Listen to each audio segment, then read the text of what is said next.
Welcome to the Fantasy Throwdown Podcast, bringing you the latest in sports news, fantasy analysis, and opinions. Don't forget the hot takes. Can't have a sports show without hot takes these days. What about hot cakes, though? I want some hot cakes. Now here's your host, ready to jump into the thick of things, Dwayne Callender. Top of the morning, folks. This is the Fantasy Throwdown Podcast. I'm your host, Dwayne Callender. I got Cam on the line here because Cam is getting all set for his big fantasy football draft. And of course, we have major news breaking last night with the retirement of Andrew Luck and a possible ACL injury for Lamar Miller of the Houston Texans. So I'll help out Cam here with some of his questions coming into what he should do with his upcoming draft this morning. But realistically, I want to get into one item that really rubbed me the wrong way. First of all, for Andrew Luck, he made the decision to retire. He told a select number of Colts management that he was going to retire. Within the span of 90 minutes, a conversation that took place before 7 p.m., local time yesterday. So that would have been 6 o'clock Eastern time. Within the span of 90 minutes, word started circulating within the Colts organization that Andrew Luck was retiring, and it got out to the media so that by the time the game kicked off at 8:15, news was already hitting media. Basically, you got Shefty, Adam Schefter of ESPN reporting that Andrew Luck is scheduling to retire at 3 p.m. Eastern time today, that he was scheduling a press conference to retire. That news got out during the game, so that by the time everything got leaked, the whole plan was for Andrew Luck to announce the news to his teammates after the preseason game last night, then have the press conference. It didn't even make it to the post-game press conference because Jim Irsay, and I firmly believe this came from Jim Irsay, because, again, if I'm telling my coach, because it didn't even come down to the coach. This literally came from the owner and the GM. And I don't think a GM's going to leak the news that my star quarterback is retiring because I got to make some moves to get a QB to bring in to back up Jacoby Brissett. This came from Jim Irsay throwing a hissy fit over Andrew Luck retiring. And for those of you who are going to complain that Andrew Luck screwed the Colts franchise, let me read off the injuries that Andrew Luck has dealt with. And I was about to say, he probably gave him the key to the city. Like, he actually did a good thing because you never knew when Andrew Luck was going to play. So, yeah, but finally get a new QB. But literally, here's the list of injuries for Andrew Luck over the past 6 seasons. 2 torn cartilage in his rib, partially torn abdomen, at least 1 reported concussion. Most of the time with NFL players, you could probably triple that number. A lacerated kidney that left him peeing blood.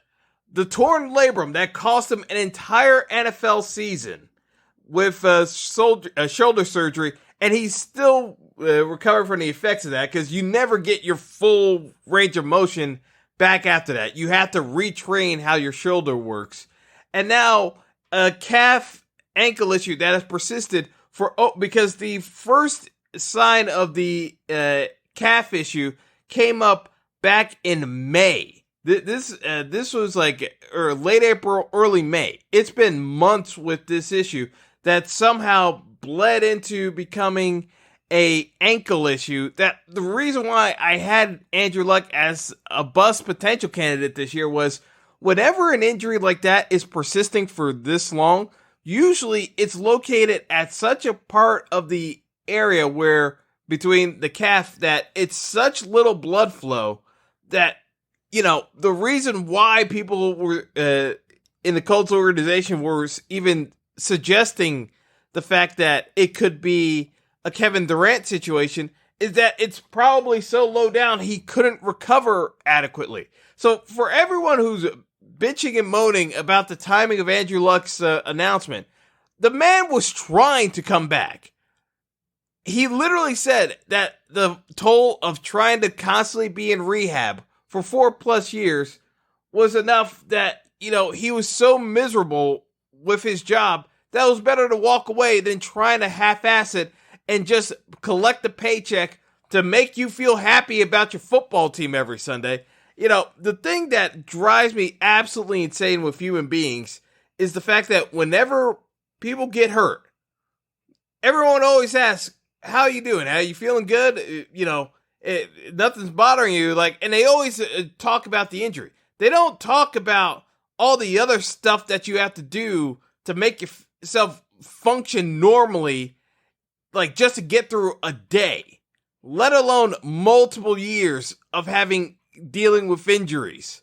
I totally get where Andrew Luck's coming from because, at a certain point in your head, A, you're sick and tired of people asking you how you're feeling, but B, it's hard to put the work in, and then, especially in a field where it is high hazard, and you don't know what's going to happen to you in an NFL landscape of how you're going to get injured next, because nothing's ever guaranteed, that at age 29, when you've banked over $70 million and you still got a ton of money left in the bank, why are you even pushing yourself at that point if you know your body just is not responding to the treatment and you don't trust the people that are treating you? This is not a case of he's being soft. This is a case of he came back multiple times and the body just will not respond the way he wants to have it respond. I mean, this is on the Colts. For those saying that Andrew Luck screwed the Colts, no, the Colts screwed Andrew Luck. Because, yeah, they gave him the money, but guess what? They never gave him the offensive line to actually protect him. And you know what? He made the conscious decision that, yeah, I'll take the ridicule from people. And, so classy by the Colts fans booing the man off the sideline in what is probably the lowest moment of his entire life, having announced a retirement, not because he is, fully prepared to leave the game. He wasn't prepared to leave the game. It's just the fact that he knew in his heart of hearts he could not give 100% to the game anymore. And when you're a person that's a perfectionist like that, that's a hard thing to admit to yourself. That you can't give 100% anymore because you're constantly hurt, and it would be better off for yourself and everyone else involved if you didn't half-ass it. That having the balls to actually be able to say that is commendable, because 99% of the people in the world probably take the paycheck and half-ass it to collect a couple more dollars along the way. So, for all of those who wants to say that he's a millennial or he's soft, honestly, I want to tell you to go bleep yourself, but that would be too kind.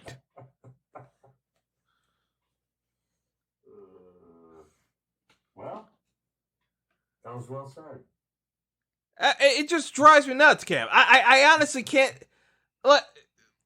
It's almost as though people forget what he's actually been through the last couple of years, and they don't see all the stuff that goes into when you're not on the camera, when they don't see you in the office, all the time spent in the rehab, all the times when you can barely get out of bed. They don't know that toll of playing sports. That's what always drives me nuts with people. They always want to do armchair quarterbacking when they've never actually played sports at a decent level. Because half the time, most people never play sports beyond pee-wee, football, or Little League baseball. It pisses me off. All right. Get on your high horse. It's the one thing that always drives me nuts when the people there are guys are half-assing it. This is not a case of a guy half-assing it. He literally just said, you know what? Trying to constantly rehab. It's like I've mentally checked out into a place where I'm not in a good space.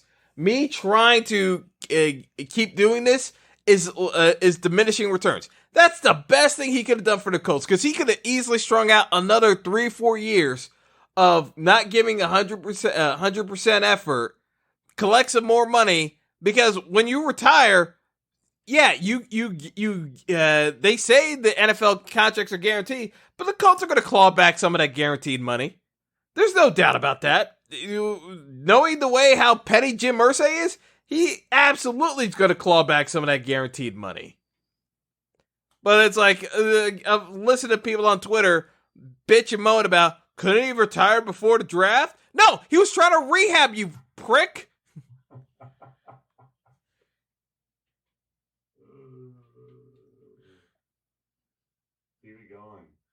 All right. I know you had some things you wanted to talk about for fantasy purposes, so I'm gonna get down to some do a little breakdown. You know, obviously, not having luck around changes the fantasy approach a bit, but in my estimation, the biggest thing that I kept saying about this is the fact that, you know, the quarterback position as a whole is so volatile that, you know, it makes little to no sense to reach for a quarterback not named Patty Mahomes.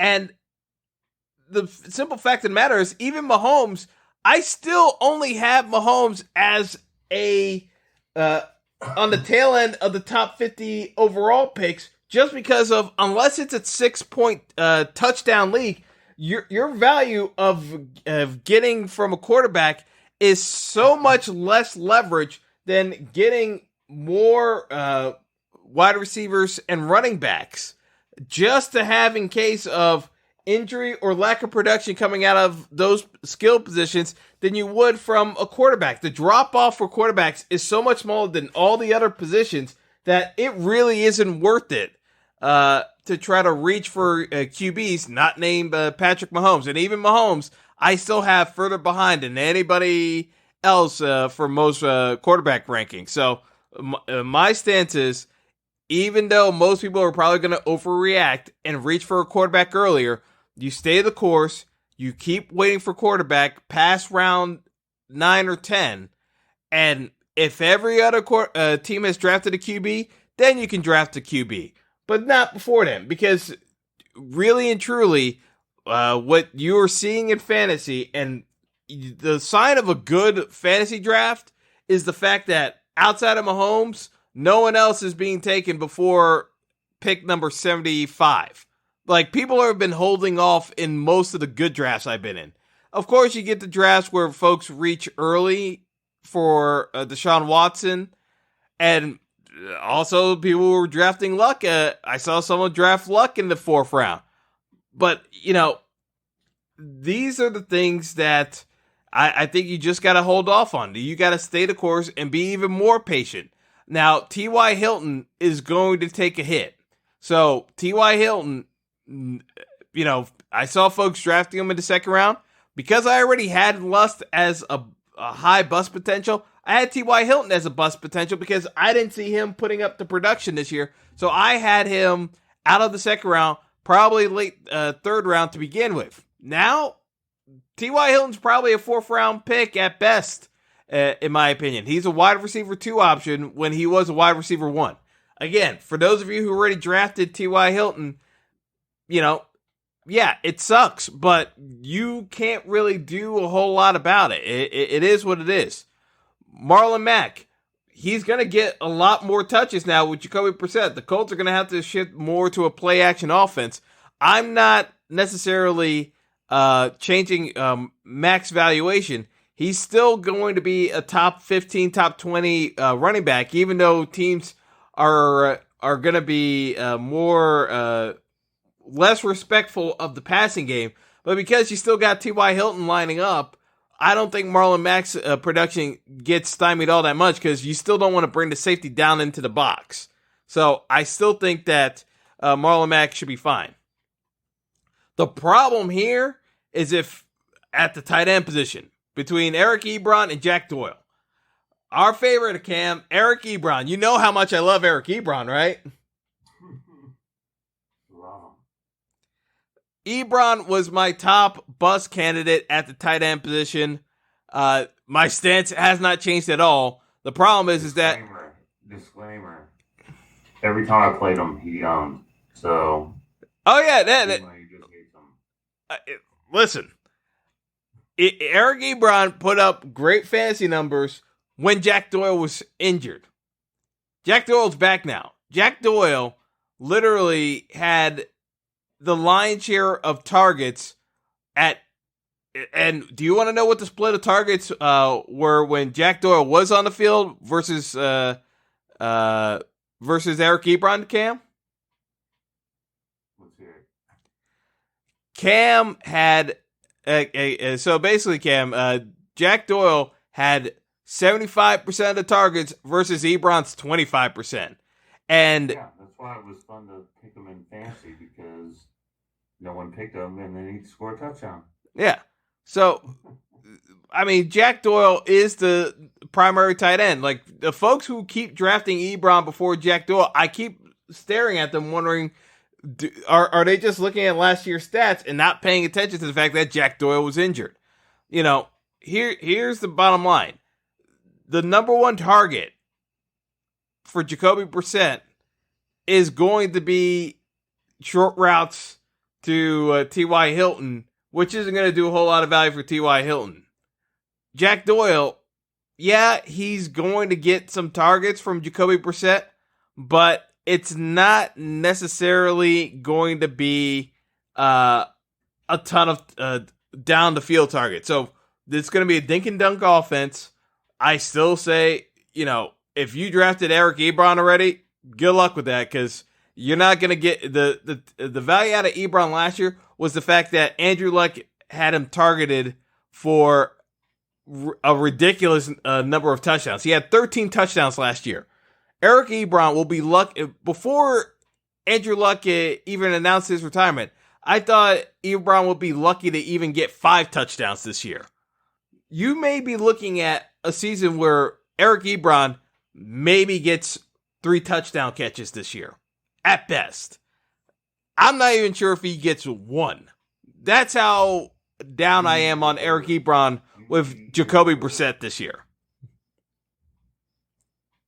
So you will eat your words, D-Line. You will eat your words. Hey, You will get at least 6.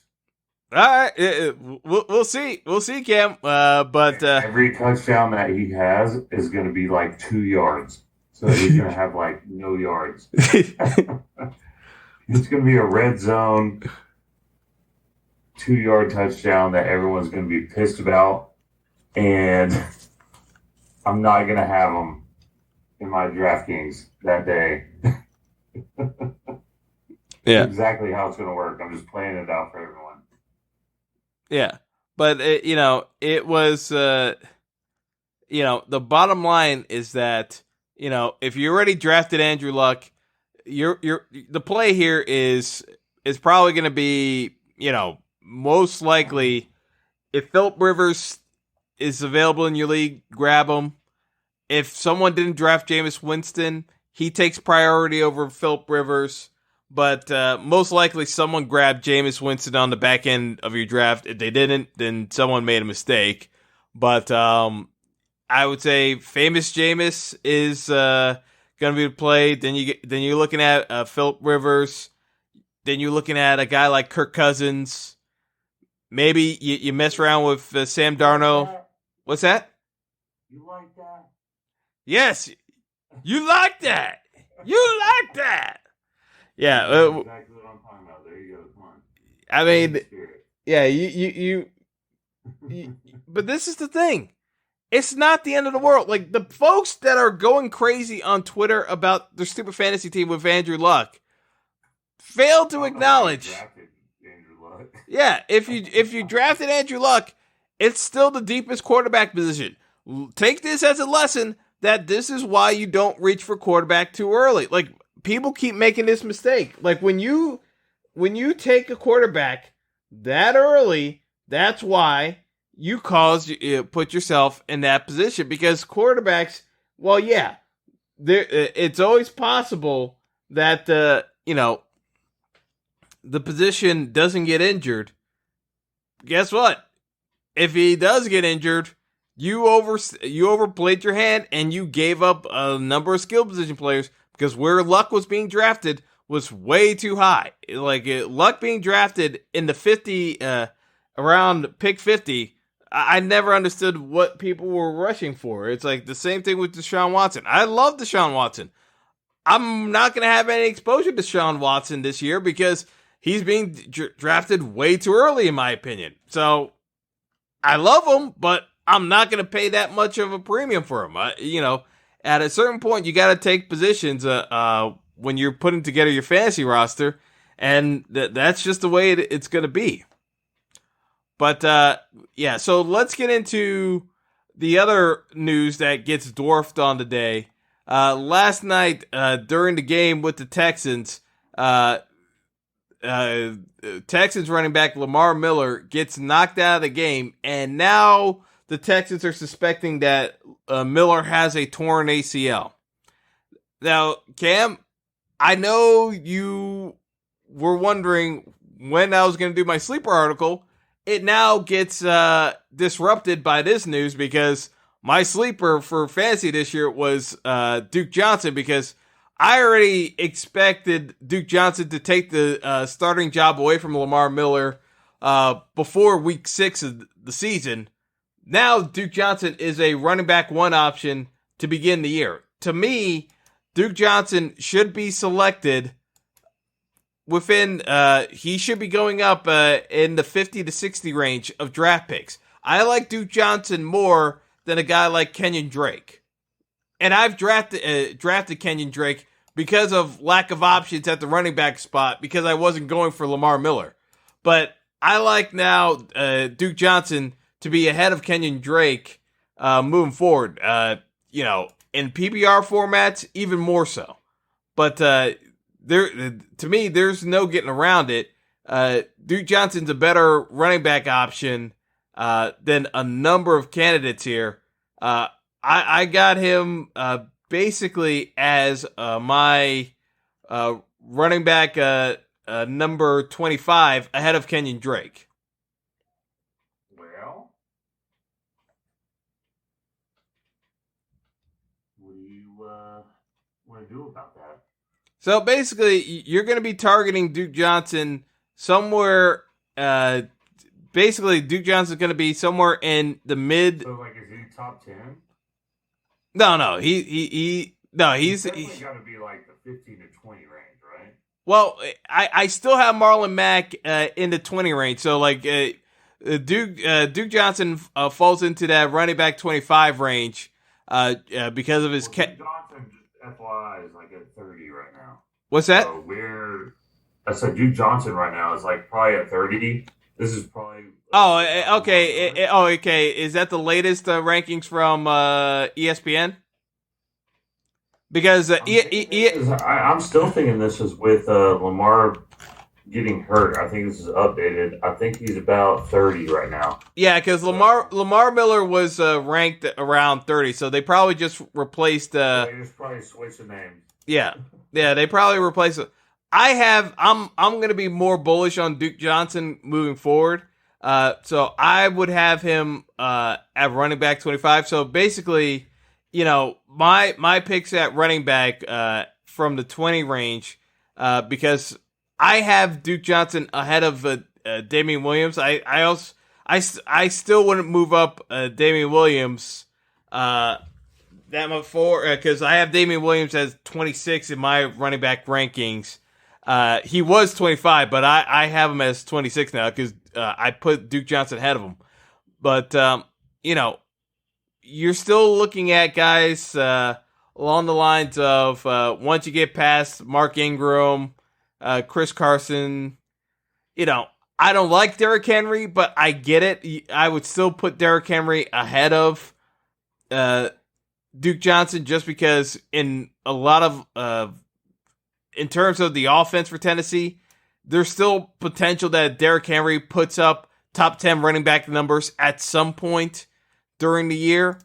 But if it's a non PPR format, then yeah, I would drop Derrick Henry even further, and guys like Chris Carson even further, and put Duke Johnson into the top 20. That's the way I'm looking at it. Depending on your scoring format, it's going to make a difference. But if it's a PPR format, Duke Johnson, by and large, is probably going to be a top 20 running back, and if it's non PPR, then he's a top 20. He's a top 25 back.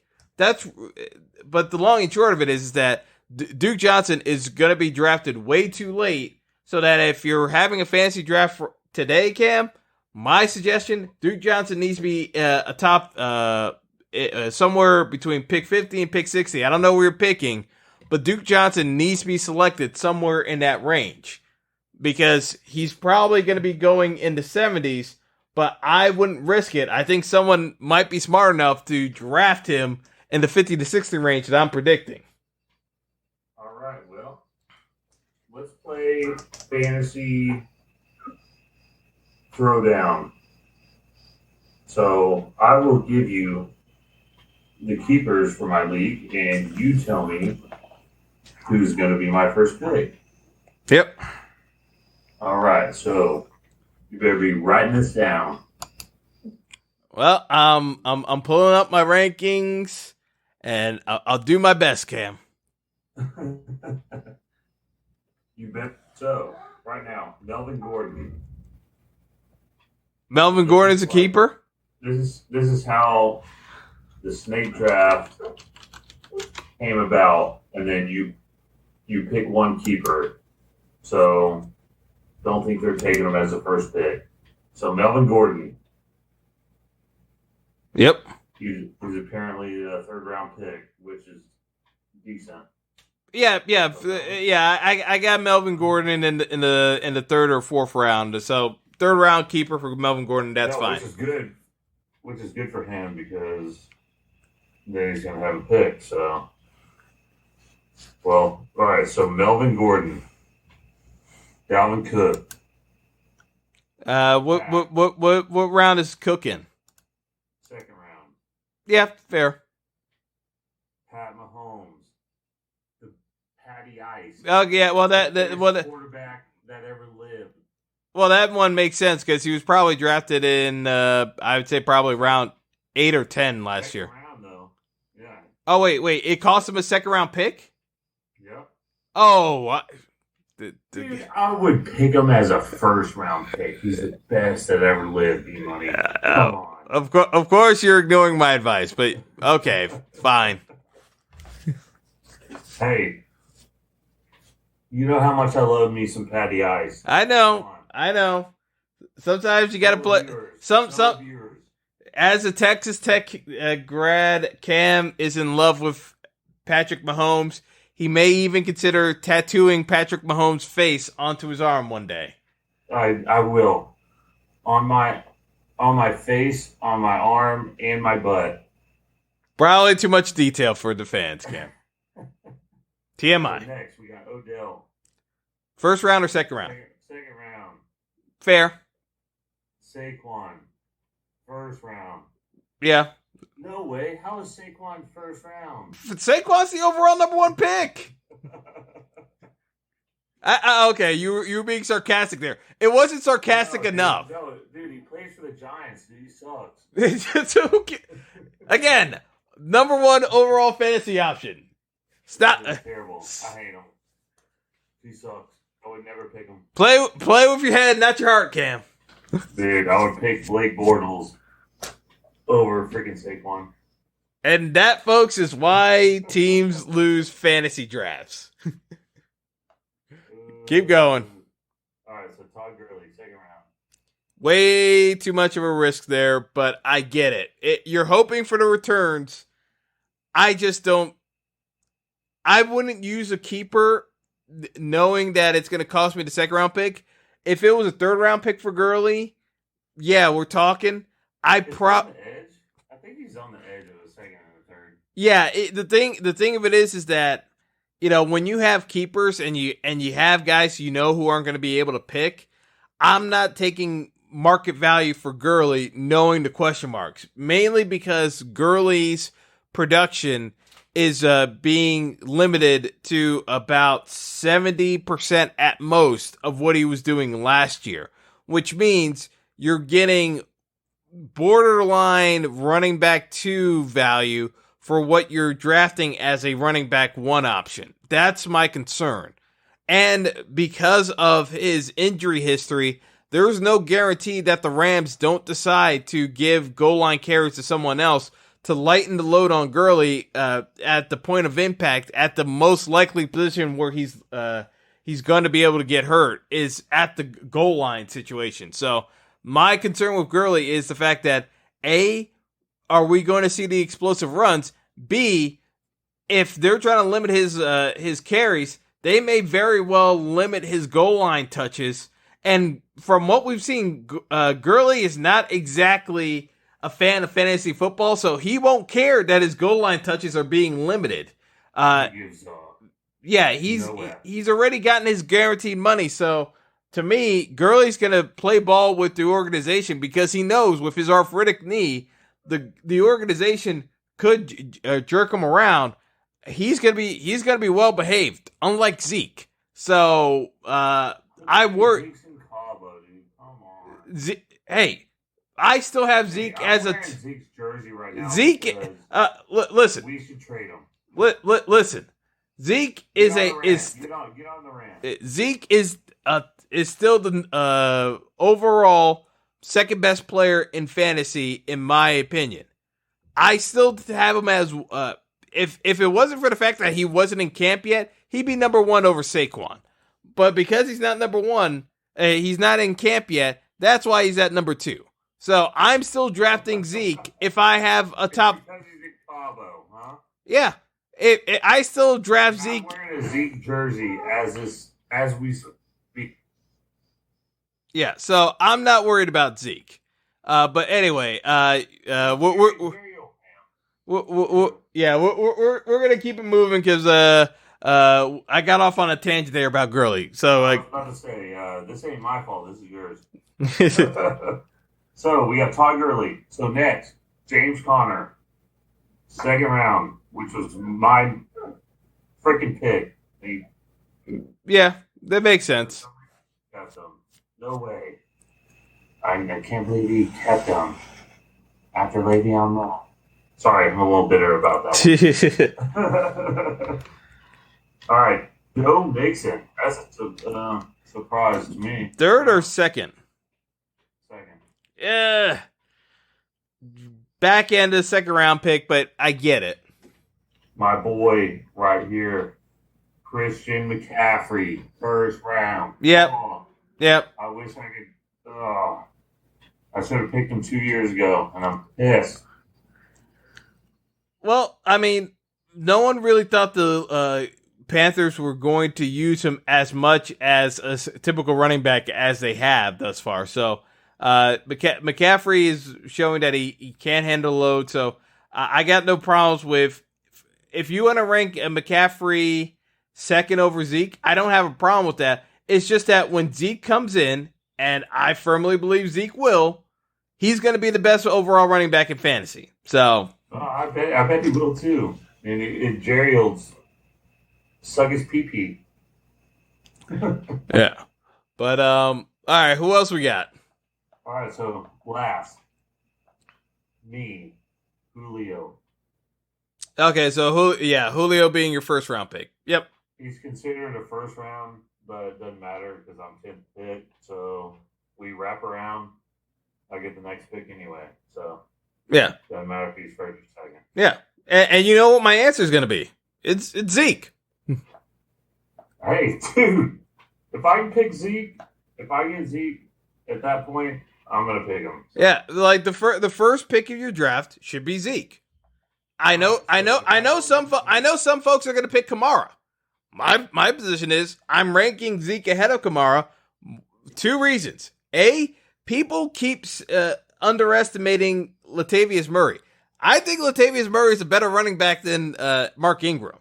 So that's one thing. It's like it was always a split timeshare between Ingram and Kamara. I think Latavius Murray is better than Mark Ingram. So because of that, I got a higher ranking on Latavius Murray than most people do. He's still gonna run into that same timeshare issue, so the touchdowns won't be there. But Kamara, in terms of yardage, I don't think is going to be as high as people keep expecting him to be. And also, the fact that the Saints are going to have to find different ways of getting, because teams have gotten wise to what the Saints like to do. The ball's either going to Michael Thomas or it's going to Kamara. The Saints are going to have to change things up a bit because in the NFL, teams find ways of taking away what you like doing. So I think this year, between Michael Thomas and Kamara, I'm a little bit more down on them than most. They're still first-round picks, no doubt.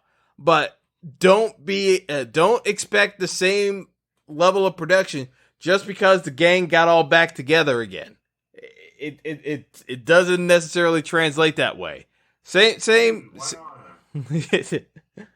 But I mean, that's just the way I look at it. It's like the only thing is, here, let me throw this in there. The only thing is, we're all a bunch of freaking Dallas Texans, so Zeke is probably going to be picked pretty quick. Yeah. So I mean, who do you pick if you don't pick Zeke? Yeah. So basically, here the way I would rank the picks in your draft. The way it should go down. It should be Zeke, Kamara, DeAndre Hopkins, Devontae Adams. Then you hit David Johnson. Le'Veon goes next after David Johnson. I probably would take Le'Veon before David Johnson, but knowing how most people are looking at it, they're afraid that Le'Veon is going to bust. My hope for you, Cam, is the fact that I'm hoping that Nick Chubb falls to you. Oh, me too. With Poop Field. Yeah, the best case scenario for you, given that you already have Julio, is that Nick Chubb falls down to you by the time it gets to the 10th and 11th pick. I mean, I just have a feeling that Zeke's not going to make it there. I mean, I didn't realize, like, how many second rounds these people have. Like, there's only one, Saquon, Julio, and McCaffrey. Those are the only first rounds, which I'm surprised. But yeah, because the problem you're going to run into with the keepers is the fact that, you know, unless, because I can't see Le'Veon falling. Connor's already kept. Yeah, but with Cook and Mixon already kept as well. Like, basically, since you kept a wide receiver, I'm always a fan of either double running backs or splitting running back with a wide receiver. I'm not a fan of double wide receivers to start a draft because of the fact that it leaves you leveraged into having to draft a bunch of running back depth because you don't have a true running back one option and you're hoping to catch fire. So my whole thing is, you know, that next tier of running backs, I'm not that sold on. Devonta Freeman is a running back 2 option because, you know, Atlanta just doesn't feed him the rock enough to make him a running back 1. You know, the way Atlanta wants to run their offense, you know, they spread it out too much for Freeman to give you back that running back 1 value. Carry on. That's, I mean, Julio, they spread that too much too, but I mean, to be honest, the only reason I kept Julio because my team was trash. Yeah. So, I mean, outside of Freeman, I'm not a fan of Kerryon Johnson. The problem is the Lions' offensive line is not good at run blocking at all. You know, the fact that the Lions' wide receiving core is as suspect as it is, you know, you really don't have. I mean, I like Galladay. You know, Marvin Jones to me is very suspect because he only shows up 3 games out of the year. I have a lot of questions about the Lions offense in general. So that's why I'm down on Kerryon Johnson because I think it's a lot easier just to stack the box and dare Matt Stafford to throw, because Matt Stafford will oblige and he will turn the ball over. So, but he also will throw 3 TDs. So. Yeah, but you're going to win the game because the amount of turnovers and 3 and outs that Matt Stafford's going to generate, you're going to win that matchup more often than not. Like, Matt Stafford is the king of empty stats. He's a fantasy lover. Oh yeah, well so real quick. Would you pick Damian Williams? Like I said, I'm down on Damian Williams just because, as much as people want to crap on, everyone wants to crap on Carlos Hyde. Carlos Hyde in that offense and the scheme that they're running should be. He's gonna be a beast. Carlos Hyde should be a beast. Like, Carlos Hyde wasn't a fit for what Cleveland's run blocking scheme was last year. And that's one of the biggest reasons why he struggled, was it wasn't a good fit for the system. I think Kansas City's offense is a great fit for Carlos Hyde. So to me, Carlos Hyde is one of those guys you can draft for the upside.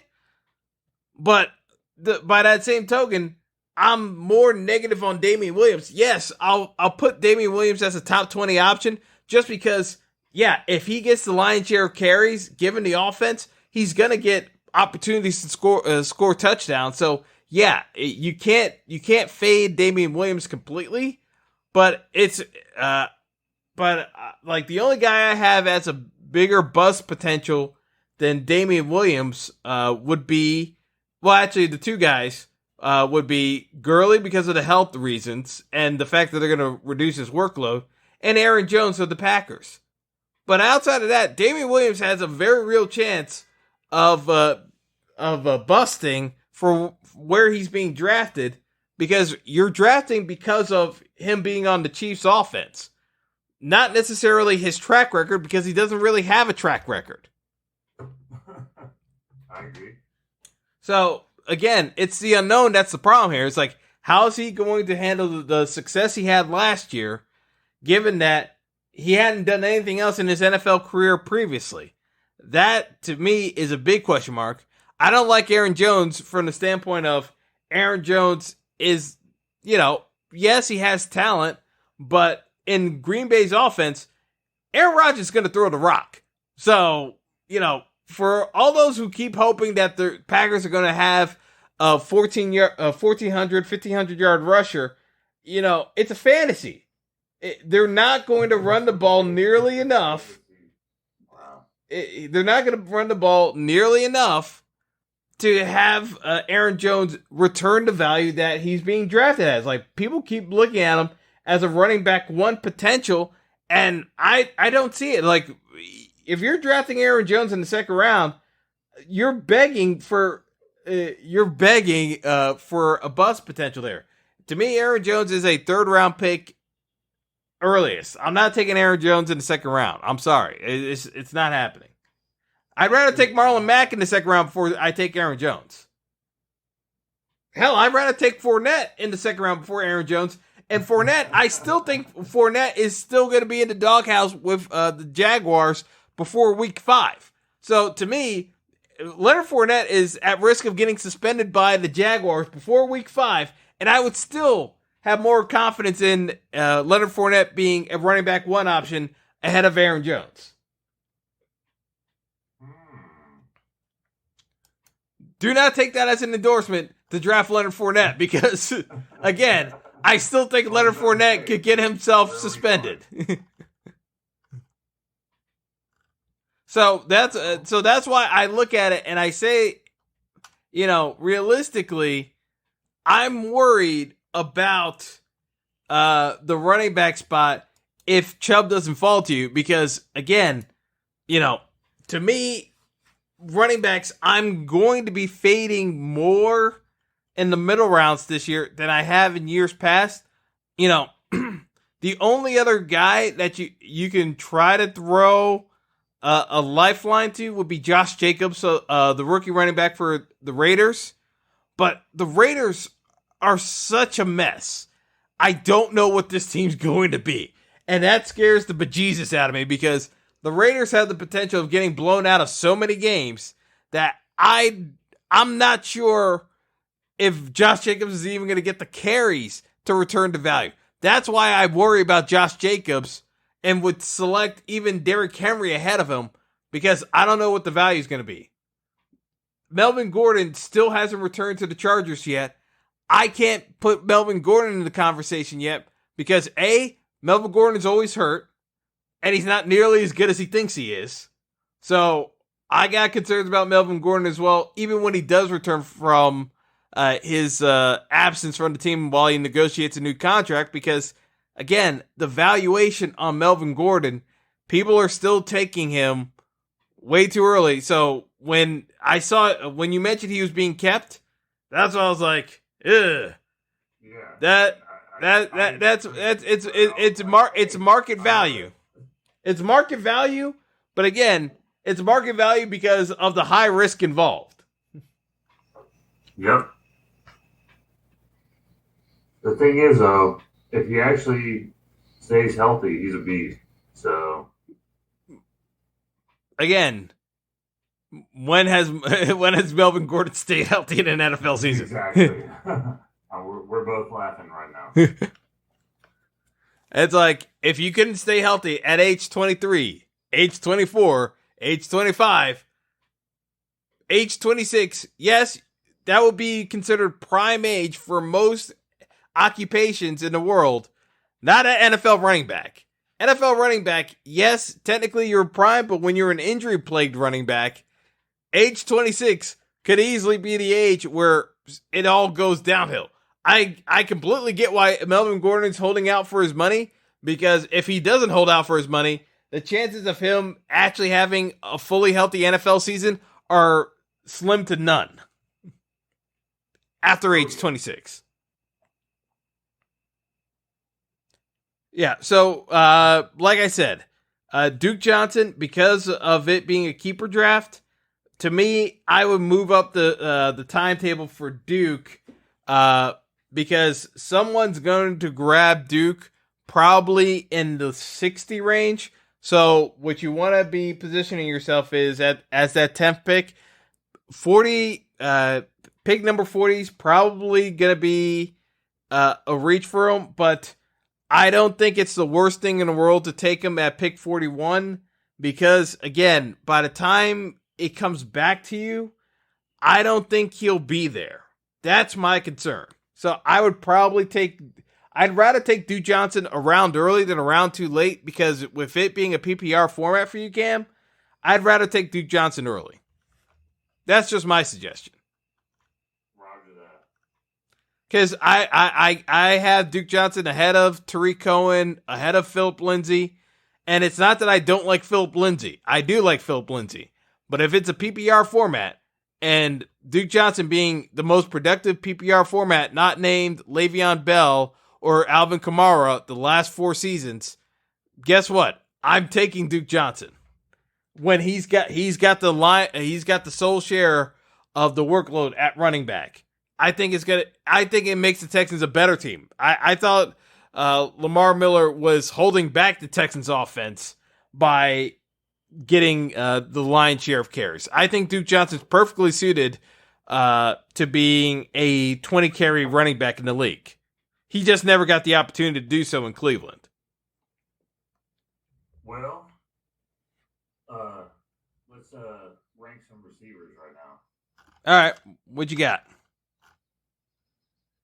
No, what are your thoughts? Well, I mean, in terms of the receiving core, I'll tell you the guy who's being overlooked and the guy who's being overranked. All right, let's do it. Guys who are Devontae Adams is overranked, but here's the reason why he's. I won't agree with you there. I won't agree with you. I do think that his valuation. I'm not going to say he's overranked. It's basically he's market value right now. If you're taking him as the 5th pick of the draft, I think you're overranking him. Yeah. If you're taking him in the back end of the round, that's fair. I'm not taking Devontae Adams over Like, because I was seeing Devontae Adams being taken ahead of Zeke. I was scratching my head. It's like, ahead of David Johnson, ahead of Zeke. I don't get it. It's like, even DeAndre, as much as I love DeAndre, I'm not taking those receivers ahead of when I have potential for Zeke. When I know David Johnson is going to have a little bit more running room this year because of our friend Cliffy's air raid offense, it's going to create opportunities for David Johnson to catch the ball more out of the backfield and have wider running lanes. I'm not taking a wide receiver over those two guys, which I've seen consistently done in the ranking systems for fantasy this year. So, yeah, it's like I'm not going to say Devontae's overranked. I'm just saying he's just closer to the back end of the first round. But yeah, guys who are overranked, Adam Thielen is being ranked based off of the production he had to start the year rather than how he finished the year. To me, Stephon Diggs is just as good as Thielen and is going to steal the catches from Thielen. So my whole problem with Diggs and Thielen is that I like them as receivers. The problem is I'm not taking them before the third round. Yeah. Like I'm seeing Adam Thielen being drafted in the second round, and I'm saying, no, you're making a mistake. Back end of the third round is when both of those receivers should be going, but not before then. The other guys who are being overranked are the Rams wide receivers. Because, again, Brandon Cooks and Robert Woods put up the majority share of their numbers after Cooper Kupp got hurt. To me, Woods and Cooks should not be, they're getting drafted into the third round. Yeah, okay, I'm not going to say that it's a terrible pick. I'm just saying it makes it hard to draft them early third round when realistically their valuation comes at the back end of the third round. It's like if you're selecting them in the third round because you're afraid they're not going to get back to you, it's okay. Draft Amari Cooper. You'll be fine. Like, my whole thing is draft Amari Cooper, draft Julian Edelman if you're in the early part of the third round, because to me, those guys have higher ceilings of output than what you're going to get out of Woods and Cooks. And I would rather take the injury discount that's being played into Cooper Kupp and take Cooper Kupp later on, because I've seen Cooper Kupp drift into the fifth round. I'd rather take Cooper Kupp over Woods and Cooks because the targets they're going to get is going to be relatively similar.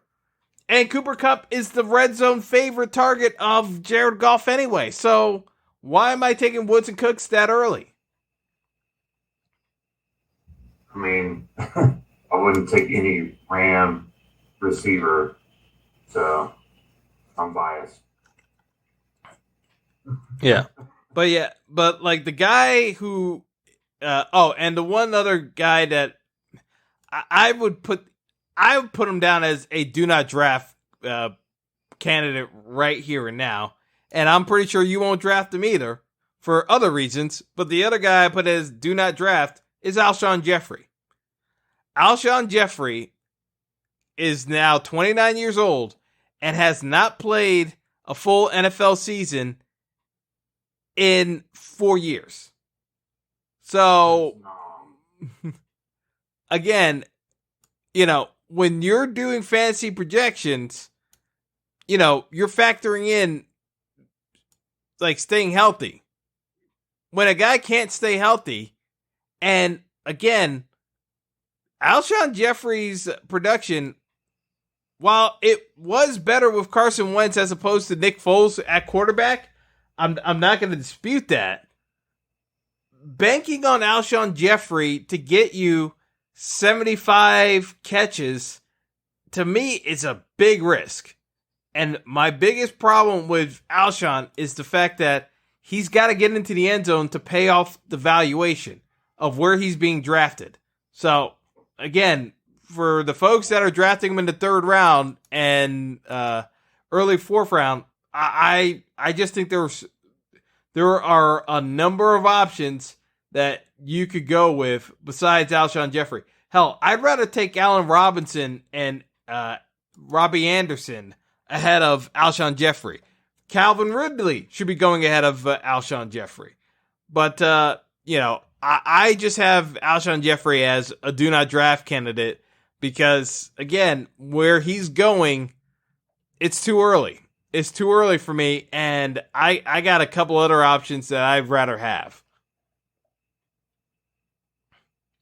So the one guy that I keep gravitating towards that I feel keeps going too late in drafts is Chris Godwin. Because my overall assessment here is the fact that Godwin has the potential to have not only a 1,000-yard season, he's got a chance for double-digit touchdowns. Because, again, Mike Evans is going to be double-teamed. Because Mike Evans is that good, teams are going to double-team him.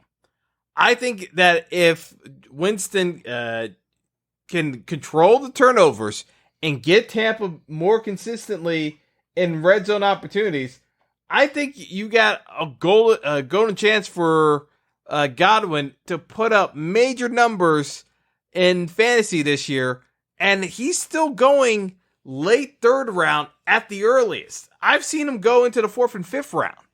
To me, Godwin is the sneaky play from a wide receiver standpoint that no one's talking about because Godwin can be a top 10 fantasy wide receiver this year, and it wouldn't surprise me whatsoever. I mean, I'm not going to pick him in the list, late round. I just hate Bucks, too. I hate the Buccaneers. Again, Cam. We are drafting to win, not what you like and don't like. We're drafting to win. What are we, Cam? What are we, Cam? In the win category? No, I'm not doing that. You know why? You know why Chris Godwin's in the win category? Because the Bucks are gonna DraftKings win category. He's not in a no. Here's the reason why he's in a regular fantasy win. No, he's not in a year long. Yes, you know why? Because the Bucks are going to be in shootouts the entire season because their defense is still terrible. They suck, so they're going to be throwing the ball the whole game. Yes, exactly. I agree, but I'm not fucking touching. So. Yeah, you take him. All right, Cam. What else? What else are you looking for? I mean, that's it. I mean, tight ends is kind of just a crapshoot. So honestly, if you're not taking Kelsey early, which I don't recommend. I'm not a fan of taking Travis Kelsey early in drafts.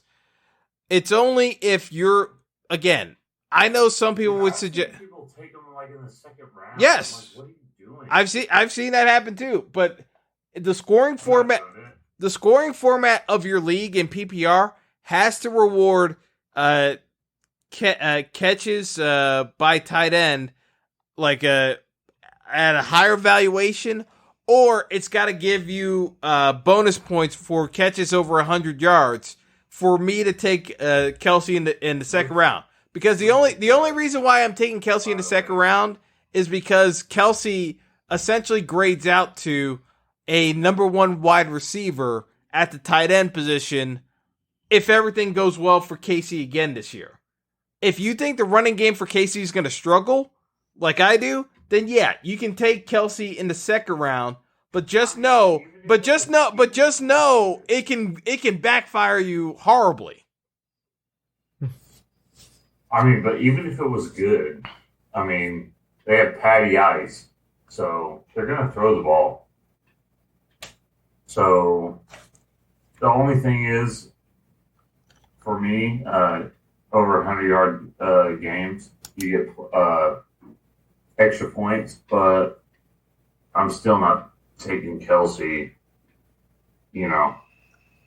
top round. Yeah, to me, again, because you kept the wide receiver, the only play for Kelce is if you have a running back to start off with, you were the back end of the first round, you took a running back, and then you followed it up with Kelce because you didn't like the wide receiving options that were available. The thing is that there are so many wide receiver options that unless like Odell, Juju, like all those guys were being kept and that you were short on wide receivers, then I would gravitate towards Kelce to get that wide receiver 1 value. But in this case, I don't see the need to go for a Travis Kelce. Yeah. But outside of Kelce, I'm still a fan of punting the position. You know, even with Jack Doyle taking a massive hit to what would have been a sneaky value play, you know, you still got guys like Greg Olsen around that can still do get you points. You still got Jordan Reed. Like, there are still guys that can put up points from the tight end spot, Delaney Walker. All these guys are going past round 14 or later. You know, you can get a tight end late. So, to me, punt the position, you'll be fine. I mean, unless you get like Ertz or Kelce, like I don't even care. Like, good game. GG. Yeah. So, I'll leave you to it, Cam. Best of luck in your draft. Try not to draft with your heart so much, but I'll leave you to it. My heart is already taken. Patty Ice has been kept. Damn it. Go get him. Go get him, champ. All right. All right, later.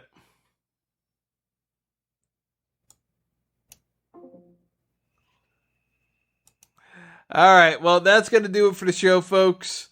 We'll circle back at a later date, but you know, as I said, you know, there are certain options that you can do to adjust your fantasy roster with this Andrew Luck news. But overall, like, give the man at least some shred of dignity. You know, the folks that are going out of their way to attack Andrew Luck, like, get over yourselves. You know, it's about as ridiculous as it gets. But that's all for now. Have a good one, everyone.